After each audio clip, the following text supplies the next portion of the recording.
آتا تھا. ہاں تو انشاءاللہ اس کو شروع کر دیں ہم نے. بسم اللہ الرحمن الرحیم الحمد للہ وحدہ والصلاة والسلام على من لا نبی بعدہ اما بعد. صدر محترم حاضرین جلسہ، میری تقریر کا عنوان ہے پیارے نبی کیسے تھے.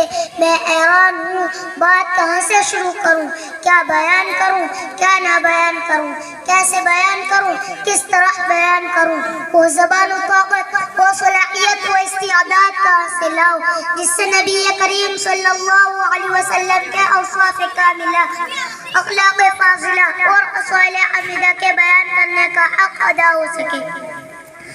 ہزار بار بشویم دہن ز مشک و گلاب، کنوز نامے تو گفتن کمال بے ادبیس.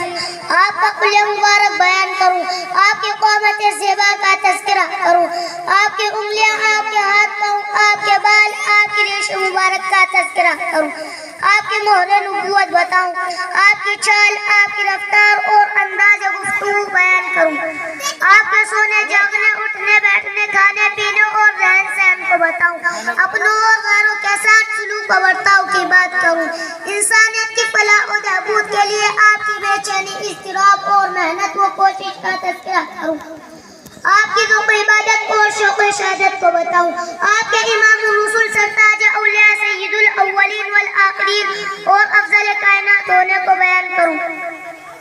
بیان کرنے کی تو ہر چیز ہے اور بیان کی بھی گئی ہے اور قیامت تک بیان کی جاتی رہے گی. حضرت انس فرماتے ہیں کہ رسول اللہ صلی اللہ علیہ وسلم نہ بہت لمبے تھے، نہ بس تقوت بلکہ درمیان قد کے تھے، لیکن مجمع ہم میں سب سے اونچے دکھائی دیتے تھے. رنگ نہ بالکل سفید چونے کی طرح، نہ بالکل گندم گون سا اولپن آ جائے، بلکہ چودھری رات کا چاند سے زیادہ روشن، پرنور اور ملاحت لے ہوئے تھے. آپ کے بال نہ بالکل سیدھے، نہ بالکل پیچ دار، بلکہ ہلکی سے پیچیدگی اور گنگریالا پن تھا. 40 سال کی عمر میں نبوت ملی، 13 سال مکہ مکرمہ میں رہے، 10 سال مدینہ منورہ میں اور 63 سال کی عمر میں وفات ہوئی. آپ کی چال میں پھرتیلا پن اور جماؤ تھا، جھک کر چلنے کی عادت تھی، سینہ نکال کر متکبرانہ کبھی نہیں چلے.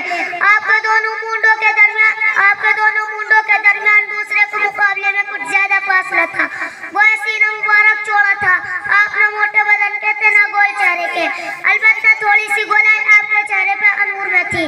دونوں آنکھیں نہایت سیاہ اور پلکیں دراز تھی، جوڑوں کے ملنے کی ہڈیاں موٹی اور پرکوش تھی. جب آپ کسی کی طرف متوجہ ہوتے تو صرف گردن نہیں گھماتے بلکہ رخ بھی اس کی طرف پورے بدن سے اس طرف ہو جاتے تھے. آپ کے دونوں مبارک شانوں کے درمیان مہر نبوت تھی. صحابہ اکرام بیان کرتے ہیں کہ حضور کے پسینے سے زیادہ کوئی چیز خوشبودار نہیں تھی اور ہم نے آپ سے زیادہ حسین کبھی کوئی چیز نہیں دیکھی. آپ سب سے زیادہ سخی اور دریا دل تھے، سب سے زیادہ بہادر، سب سے زیادہ سچے، سب سے زیادہ نام طبیعت والے، سب سے زیادہ شریف گھرانے والے. جو آپ کو اچانک دیکھتا آپ کے جمال و جلال سے حبت اور مرعوب ہو جاتا. آپ جیسے صاحب کمال نہ دنیا نے کبھی دیکھے نہ دیکھے گی. نبوت سے پہلے بھی آپ کی زندگی بے مثال پاکیزہ زندگی تھی اور نبوت کے بعد اس پاکیزگی میں جو حسن و کمال پیدا ہوئے اسے بیان ہی نہیں کیا جا سکتا. فقد لبثت فیکم عمرا من قبلہ افلا تعقلون. میں تم میں اس سے پہلے ایک بڑی عمر گزار چکا ہوں، کیا تم سب سے سمجھتے نہیں؟ حضور سب سے زیادہ غیرت دار تھے، سب سے بڑے عابد و زاہد تھے، ریس الالقیاء تھے، سراج الاسلکین تھے، سب سے زیادہ آداب و اخلاق و کردار تھے، سادگی اور قناعت کی زندگی گزارنے والے تھے، سب کے فریاد کو پوچھنے والے تھے، مظلوموں بے قصوں اور کمزوروں اور لاچاروں تم لازغامی تھے، سب کے دادراس اور سب کی فریاد کو پوچھنے والے تھے. نہ کسی پر الزام لگایا، نہ طعنہ و تشنیع کیا، نہ برا چاہا، نہ کسی کے ساتھ برا برتاؤ کیا، نہ کبھی کسی کو ڈانٹا اور مارا.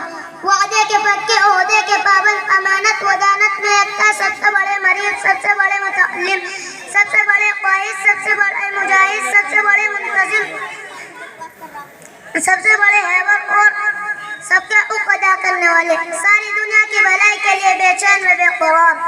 فَلَعَلَّكَ بَاخِعٌ نَفْسَكَ عَلَىٰ آثَارِهِمْ یہ شہید آپ ان کا اچھا اگر وہ ایمان